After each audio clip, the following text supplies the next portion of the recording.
اليوم راح أعلمكم على طريقة تسوون بيها تشريب الدجاج بطريقة كلش طيب يصير التشريب عندكم.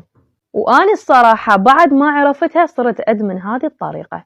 بالبداية تجيبون الدجاج وتغسلوه بمي وملح وتخلون عليه هذه التوابل: ورقتين غار، ملعقة طعام ملح، رشة كركم، رشة بابريكا، حبة من النومي بصرة، وثلاثة من القرنفل، شوية رشة بسيطة من الزنجبيل نخليها ويا التوابل. هسه شعلت الطباخ وخليت الجدر على النار وأتركه إلى أن يفور عندي ويستوي الدجاج. هنا بعد ما صفيته بهذا المصفي مثل ما تشوفون. وهسه أضيف زيت الزيتون وأخلي بصل مقطع بهذا الشكل. أحمس البصل إلى أن شوي يذبل عندي، أضيف الدجاج عليه وأحمسهم سوا. اللي ما مخلي القلب أحمر هسه يخليه. طبعا هنا بعد ما خليت الدجاج ضفت بعد زيت الزيتون لأن شفته بعد يحتاج.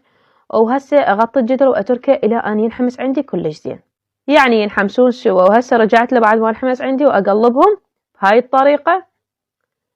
وأجيب مي الدجاج، طبعا قبل ما أخلي مي الدجاج اللي سلقت بيه الدجاج أضيف حبة من الطماطة تعطي نكهة للتشريب كلش طيب.